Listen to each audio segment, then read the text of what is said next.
नामदुहु व नुसल्ली व नुसल्लिमु अला रसूलिहिल करीम अम्मा बाद फ़ौज़ु बिल्लाहि मिनश्शैतानिर रजीम बिस्मिल्लाहिर्रहमानिर रहीम क़ाला रब्बी इश्रह ली सदरी व यस्सिर ली अमरी वहलुल उक़दतम मिन लिसानी यफ़क़हू क़ौली रब्बी ज़िदनी इल्मा सदक़ल्लाहुल अज़ीम। अपने देखने वाले तमाम मुअज़्ज़िज़ीन, सामीईन, नाज़रीन, हाज़रीन को मेरी तरफ़ से दिल की अता गहराइयों से अस्सलामु अलैकुम। उम्मीद करता हूँ आप खैरियत से होंगे। आप देख रहे हैं कि health and wealth and leadership channel और आपका मेज़बान अब्दुल कदीर आपकी खिदमत में हाज़िर है। दोस्तों, आज का जो मैं टॉपिक लेकर आपकी खिदमत में हाज़िर हुआ वो कुछ ऐसा है कि दौरे हाज़िर को देखकर हमारे बहुत ज़्यादा सोसाइटी के अंदर, इस माशरे के अंदर, अवाम नास के अंदर इस वक्त नफ़रत की इस हद तक फैल चुका है और नफ़रत इस हद तक फैल चुकी है कि छोटी सी बात पर अना परस्ती, छोटी सी बात पर ज़िद परस्ती, छोटी सी बात पर इंसान इतना कुछ जोश और जज्बे में आ जाता है कि छोटी छोटी बात की वजह से बहुत बड़े बड़े जब फ़ैसले करने लग जाता है, बहुत बड़े बड़े जल्दबाजी में जब फ़ैसले करने लग जाता है, तो सुनने में हमारे मुअज़्ज़िज़ीनों, सामीन और नाज़रीन एक बात तवज्जो से समाअत फरमाइएगा कि हमारे जितने भी बुज़ुर्ग हज़रात हैं, हमारे जितने भी बहुत बड़े दानिश्वर गुज़रे हैं, वो फरमाते हैं कि जल्दी का फ़ैसला हमेशा शैतानी फ़ैसला होता है। और ये बात भी हकीकत है कि इंसान जब गुस्से की हालत में होता है, तो मेरे उस्ताद मोहतरम एक बात इरशाद फरमाते हैं कि गुस्से की हालत में फ़ैसला करना कुछ ऐसा ही है कि जैसे खौलते पानी में अक्स देखना है। आप याद रखिएगा, खौलते पानी में कभी भी आप अपना अक्स नहीं देख सकते। अपना अक्स देखने के लिए, अपने आप को देखने के लिए पानी का खड़ा होना, पानी का शफाफ होना बड़ा ज़रूरी है। और वो पानी तब भी होता है जब ठंडा हो, कूल माइंडेड हो और उसके साथ साथ फ्रेश हो। जब फ्रेश होता है फिर आप उसके अंदर अपना अक्स देख सकते हैं। जब उसके अलावा खोलता हुआ पानी आप उसके अंदर अगर आप अपना चेहरा देखेंगे तो आपको कभी भी अपना अक्स नज़र नहीं आएगा। सेम यही सिचुएशन होती है जब इंसान गुस्से की हालत में होता है, गुस्से की कैफियत में होता है, तो वो अपनी वो सारी सलाहियतों से उस वक़्त बज़ाहिर तौर पर महरूम होता है जो उसके अंदर अल्लाह ने हकीकत में सलाहियतें रखी होती हैं। एक बात याद रखिएगा, अल्लाह तबारक व तआला ने इंसान की तख्लीक करते वक़्त इंसान के अंदर कुछ सिफ़तें रखी जो उसकी अपनी सिफ़तें हैं। अल्लाह के सिफ़ाती नाम में रहमान भी आता है, रहीम भी आता है, करीम भी आता है, कहार भी आता है, वहाब भी आता है। ये सारे मेरे अल्लाह के सिफ़ाती नाम हैं। और इंसान की सिचुएशंस में, इंसान की कैफियत के अंदर ये सारी सिचुएशंस भी कभी कभी उस पर तारी होती रहती हैं। क्यों?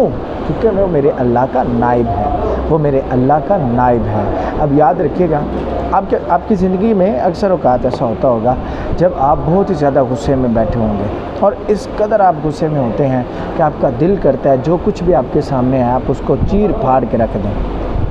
कभी कभी ऐसा भी आपकी ज़िंदगी में आता है, आप इतनी कुछ शफ़क़त और रहीमी में होते हैं, इस कदर कैफियत में होते हैं कि आपका दिल करता है आपके पास इतना कुछ हो, आप गरीबों में बांटें, किसी को गरीब आप होने ही ना दें। आपके वक़्त कभी ऐसा भी आप में कभी ऐसी भी सिचुएशन होती है। तो ये सारा कुछ क्या है? ये वो सिफ़तें हैं, वो सारी मेरी अल्लाह की सिफ़तें हैं जो उसने हमारे अंदर रखी हैं।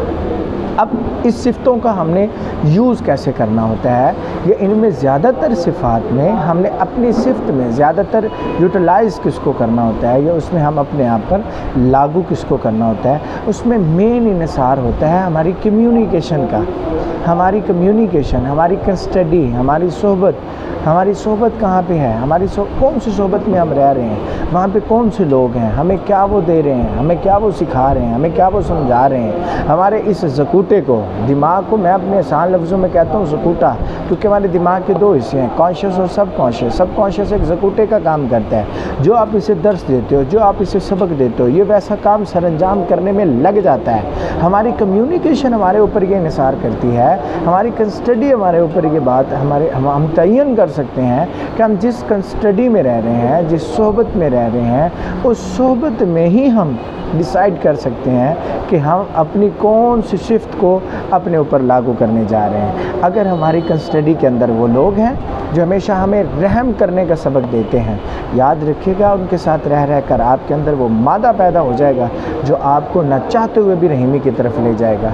अगर आप गुस्से वाले दोस्तों के साथ रहते हैं, अगर आपकी सोहबत गुस्से वाले दोस्तों के साथ है, तो याद रखिएगा आप जितने मर्ज़ी आप बिल्कुल कूल माइंडेड हैं, कूल हिस्स हैं, जितने मर्ज़ी आप नाइस पर्सनैलिटी हैं, वो साथ की कम्युनिकेशन, वो आपकी सोहबत, एक वक्त आएगा जब आपकी वो सलाहियतों को, वो आपकी ग्रेट पर्सनैलिटी को, वो शख्सियत को आहिस्ता आहिस्ता, लोहा जितना मर्ज़ी मजबूत हो, जब जंग लगने लग जाता है तो लोहे की मियार ख़त्म होना शुरू हो जाती है। लोहा एक वक्त ऐसा भी होता है जब उसको आग के अंदर जब तक नहीं रखते उसकी शक्ल नहीं मोड़ सकते, और वही लोहा होता है। और एक वक्त होता है जब एक नाकाम सा इंसान, बहुत बीमार सा इंसान भी उसे चाहकर उसे मरोड़ के रख देता है, उसे तोड़ के रख देता है, उसकी शक्ल से बेशक्ल कर देता है। वो कब होता है? वो तब होता है जब उसे दीमक लगती है, जब उसे जंग लगता है, जब उसके साथ और चीज़ें अटैच होती हैं, जब उसकी सलाहियत को ख़त्म किया जाता है। यही काम हमारे पाकिस्तान में, हमारी पाकिस्तानी कौम के साथ होता है। मेरी पाकिस्तान की कौम के पास इतना पैशन है, इतना जोश है, इतना जज्बा है, गैरत ईमानी है, सब कुछ है, लेकिन क्यों नाकाम है? क्योंकि हमसे हमारी सलाहियतें छीन ली गई हैं। हमसे हमारी वो सारी सलाहियतें जो हमारे पास मौजूद हैं, हमें यूज़ नहीं करने दी जा रही। हमारे पास सारा इक़्तिदार भी होता है, लेकिन मर्ज़ी किसकी चलती है? आउट ऑफ कंट्री की। एक बाहर से बैठा हुआ मुल्क हमारे मुल्क के फ़ैसले करता है, बाहर से बैठा हुआ मुल्क हमारे इस कौम पर हुक्मरानी करता है। आज से कुछ अर्सा पहले की हम बात करें तो जंगें हुआ करती थी, उसमें फ़ाइट हुआ करती थी, उसमें कत्ल व गारत हुआ करती थी। अब 5th जनरेशन वार है। अब दौरे हाज़िर में वो जंगें नहीं रहीं, अब सोच की जंग है। किसी को कत्ल करने से बेहतर है उसके जहन में ऐसा जहर डाल दो वो खुद भी मरे और 18 औरों को भी साथ मारे। क्या फ़ायदा 302 लेने का यारा? एक 302 लेने से हमें क्या फ़ायदा? हम लोग ऐसी सोच लेते हैं, लोग ऐसी जंग लड़ते हैं जिससे ना सिर्फ उनसे एक बंदे की वो मौत करें, उससे वो पूरा का पूरा माशरा तबाह करते हैं।